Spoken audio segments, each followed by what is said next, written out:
반갑습니다. 오늘은 예고한 대로 2019년도 대입 수학능력 시험에 국어 영역에서 출제되었던 논리 관련 문제를 제시문을 한번 읽어보고요. 문제가 네 문제 출제되는데 그거를 일일이 다 풀어보는 것은 아니고 그냥 핵심이 되는 그 내용들 위주로 확인하는 차원에서 한번 진행해 보도록 하겠습니다. 이 두 명제란 말이 나왔는데요.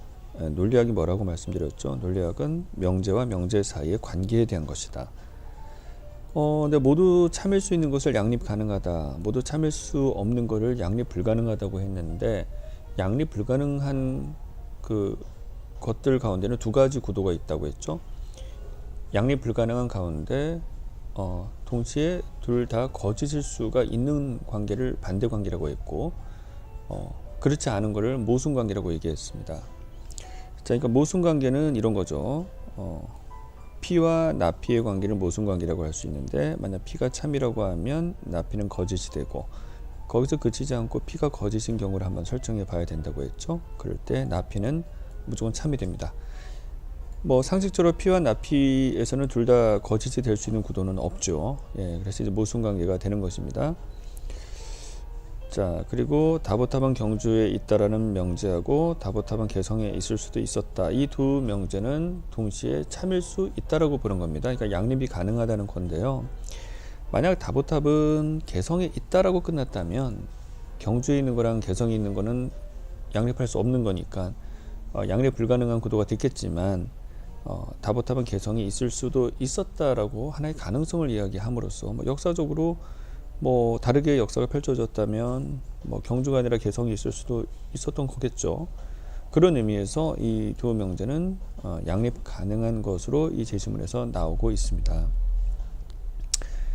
그 다음에 이 가능세계의 개념이란 말이 나오는데 여러분 제시문을 읽을 때 항상 염두에 두셔야 될 것이 그 제시문에 다루는 테마가 있죠. 제재라고 하죠. 제재. 가능세계의 개념이 이 제시문의 제재입니다.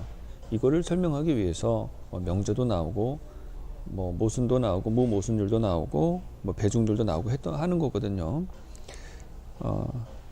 자, 그리고 여기서 이제 P는 필연적이다라고, 이 명제가 필연적이라고 하는 거는 논리학에서는 항진 명제라고 해서 어떤 상황에서도 무조건 참이 될 수밖에 없는 명제를 얘기하는 건데 만약 Q이면 Q이다 이런 명제가 있다라고 하면 이건 동어 반복이죠. 같은 말을 다시 한번 반복해 주는 거죠. 예를 들어서 내가 너의 친구라면 나는 너의 친구다. 이런 식이잖아요. 그래서 이건 어떤 상황에서도 참이 될 수밖에 없는 그런 명제에 해당합니다. 그 다음에 이제 내려가면은 가언 명제 또는 조건 명제 우리가 배운 것에 대한 이야기가 나오는데요. 여기서 전건 A가 거짓인 경우에는 이 후건이 뭐라고 짓거리던 간에 다시 말해 B의 참 거짓에 상관없이 이 전체 가언 명제는 무조건 참이 된다. 어떤 경우에? 전건이 거짓인 경우에는 자, 거짓말로부터는 후건이 뭐라고 나오더라도 전체 조건 명제는 또는 전체 가언 명제는 거짓말이 되지 않는다. 그렇다면 우리는 배중률에 의해서 거짓말이 아니기 때문에 참값을 가지게 된다라고 우리가 지난 시간에 배웠습니다. 거기에 대한 이야기가 나온 것입니다. 자, 여기 또 이제 배중률이라는 말도 등장하죠. P이거나 not P이다. 다시 말해서 어떤 명제가 참이거나 거짓인 것이지 참도 아니고 거짓도 아닌 그 중간에 것은 없다. 참이거나 거짓이거나 둘 중에 하나의 값을 가진다라는 것이 바로 배중률이라는 거죠. 덧붙여서 얘기하자면 요 진술까지만 한번 읽어보면 이런 겁니다. 가능세계의 완결성이라고 얘기가 나오는데 여러분들은 이런 제시문을 보면 머릿속에 뭔가 일을 끝마쳐지는 완결이라고 하는 우리가 보통 일상생활에서 쓰는 그 의미를 떠올릴 텐데요. 여기서는 그런 의미로 쓰고 있는 것이 아니라 그냥 가능세계의 완결성에 대해서 이렇게 배중률이 성립하는 세계를 가지고 그냥 이렇게 표현하고 있는 거거든요. 그러니까 시험 문제를 여러분들이 푼다고 할 때 생소한 용어가 아까 무모순율 같이 생소한 말이 나오거나 배중률처럼 생소한 말이 나오거나 아니면 완결성이라고 해서 우리가 생소한 말은 아니지만 실제 우리가 쓰는 거랑 다른 의미로 개념 규정이 되고 있거나 이런 것에 대해서 여러분들이 좀 느긋하고 여유 있게 이 문제를 접할 때 고득점이 나올 수 있는 건데, 어떻게 보면 여러분들이 생소하거나 안 생소하더라도 제시문안에서 새롭게 규정하고 있는 그런 용어에 대해서 여러분들이 당황해하거나 제대로 접근하지 못할 경우에 결국에는 오답을 내게 되는 거거든요. 좀 더 자신감을 가지고 아마 풀어나갈 필요가 있을 겁니다. 자, 제시문은 요 정도 보고요. 예, 그 다음에 저하고 문제를 한번 좀 문제를 푼다기보다는 죄송합니다. 이게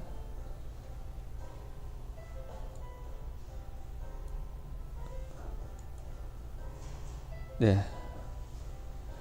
이렇게 39번에 이렇게 보면은 뭐 배중률은 모든 가능 세계에서 성립한다라고 했었을 때 아까 가능 세계의 그 완결성에 대해서 배중률이 다 적용된다고 얘기했었잖아요. 그러니까 그런 가능 세계에서 배중률이 성립한다고 아까 나왔으니까 뭐 일치하는 내용으로 1번을 바로 골라줄 수 있겠죠. 예. 예, 그런 정도를 또 보고요. 그 다음에는 오른쪽 페이지를 좀 와서 예, 요 보기를 보겠습니다. 자, 명제 모든 학생은 연필을 쓴다.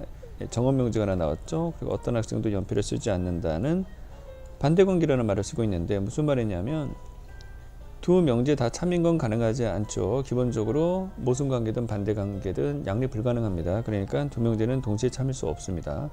그런데 반대관계는 두 명제가 둘 다 거짓말일 수가 있다라고 했어요. 두 명제가 둘 다 거짓말일 수 있다라고 하니까 다시 말해 이 두 명제는 모순관계는 아닙니다. 양립 불가능하긴 하지만 모순관계는 아니고 양립 불가능한 가운데 반대관계라고 하는 점을 여러분들한테 말씀을 드리겠습니다. 자, 오늘은 여기까지 하겠고요. 이 내용을 토대로 해서 여러분들이 문제를 다시 한번 풀어보시면 답답했던 느낌이 좀 더 선명하게 다가올 수 있으리라 생각합니다. 네, 다음 시간에 또 뵙겠습니다.